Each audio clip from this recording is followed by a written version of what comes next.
That was the first time I ever had to engage a person on the top of a striker on the 50 cal. My PL slaps me on the helmet and he's shoot this mother, cussing me out. And How did that feel, knowing that you had just taken another man's life for the first time? Did not make sense to me. It didn't make sense until I got back. My first real engagement where I saw a body drop was, I take that back, I'm going too far ahead. The first person I ever saw was the 50 cal guy. And that was my first experience with killing someone, but he was not shooting at us. He had a vehicle full of the ID, a V-bed. But in the back at the time, they had the, what's that chemical that you clean pools with? Chlorine. Chlorine, yeah. They had the back full of chlorine and explosives, like a chlorine bomb or whatever. That was their thing then. That was the first time I ever had to engage a person on the top of a striker on the 50 cal. And when I got the call to engage this guy, I was like, what the, why? And he's coming V-lining straight towards us in our convoy. And he's, maneuvering to come right at us. And I wasn't understanding what was going on. Never trained for that, And he's like, my PL slaps me on the helmet and he's shoot this mother, cussing me out. And I'm like, all right, put the sights on the hood of the car, this white car, and put the butterfly switches on it, the butterfly trigger, and skip the rounds, 9-round burst from the hood all the way into the driver's seat. And poof, he went, veered off the road. We got out and the assaulters did and, did their little SSE and investigated what had happened and found the explosives. And yeah, but when they opened the car, I remember him like spilling out the car.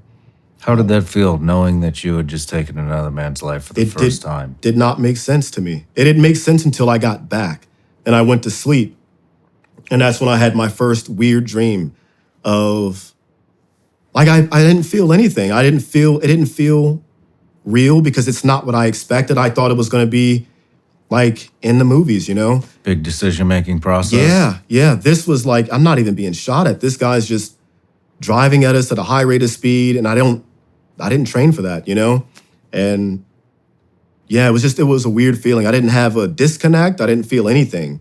But I went to bed that night and that's when I had the dream of that guy was the ceiling fan and his arms were the blades and his head was the centerpiece where the light would be. And he started spinning and I'm strapped to my bed and it's spinning faster and faster until his body like starts to rip apart in my room and he just bathes soaks my room with blood and I'm like bathing in his blood and his face stayed still and was just screaming, but no sound was coming out.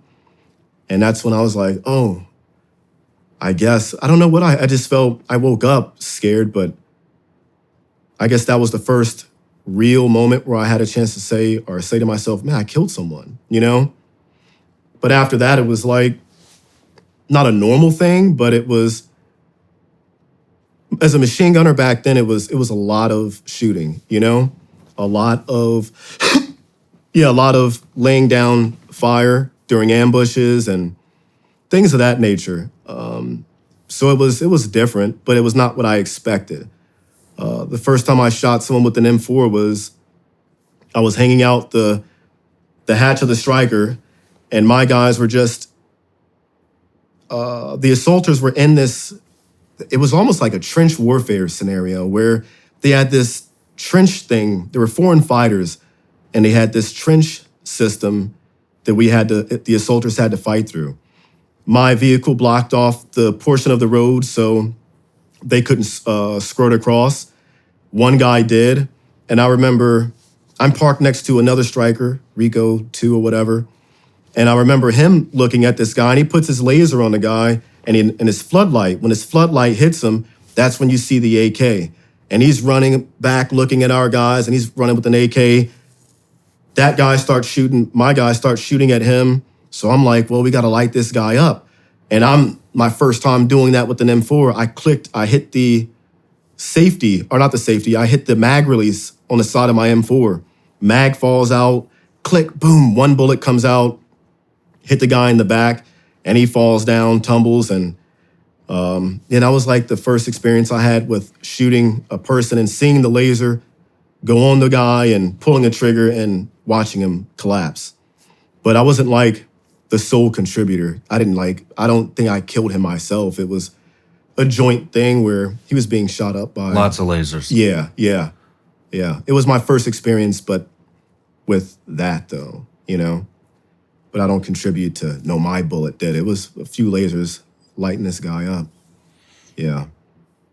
And it was like that for pretty much that entire deployment. Was just a lot of direct action. But the firefights were never to where we thought that we were being overrun or going to lose a firefight. It was pretty one-sided and was over pretty quick.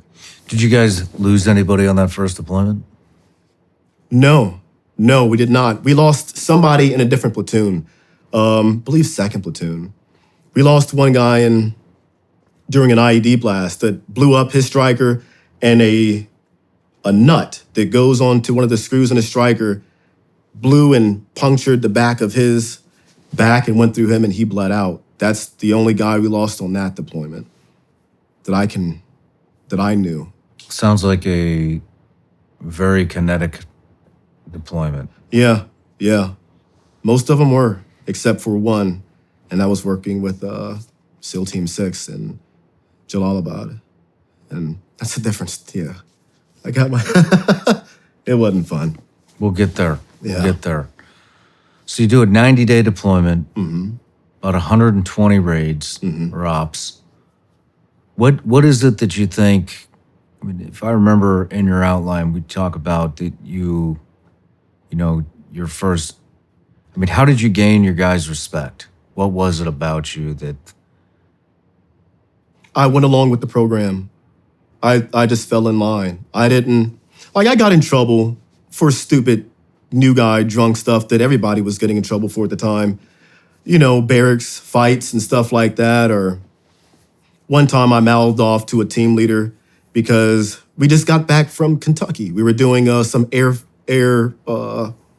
assault stuff, like fast rope, and somewhere in Kentucky. And a team leader who was not my team leader wanted me to re-clean some 240s and a Mark 48, and everybody else was going to bed. And I'm like, dude, I'm not going to do that. And he chewed me out. And the next day when I went back to work, there was a handful of team leaders who were waiting for me and ready to take care of things the way they take care of things in battalion behind the back of the shed. So it got rectified quick. Fall in line quick, yeah. So let's wrap up your first deployment. You come home. I mean, very kinetic deployment. Sounds like a lot of killing. Yeah. How are you processing this at home? I really wasn't, man. I just I felt like Robin amongst a bunch of Batmen. I was just Robin. I was just a sidekick, it felt like. So I didn't really, nothing really processed, I think.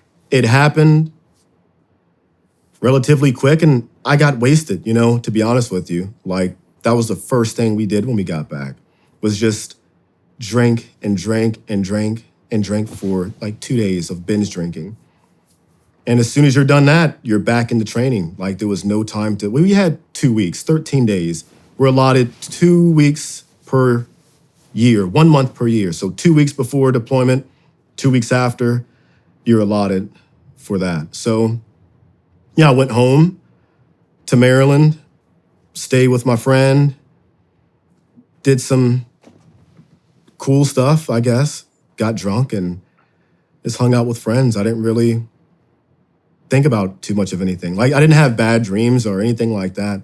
No matter where you're watching Shawn Ryan Show from, if you get anything out of this, please like, comment, subscribe, and most importantly, share this everywhere you possibly can. And if you're feeling extra generous, please leave us a review on Apple and Spotify podcasts.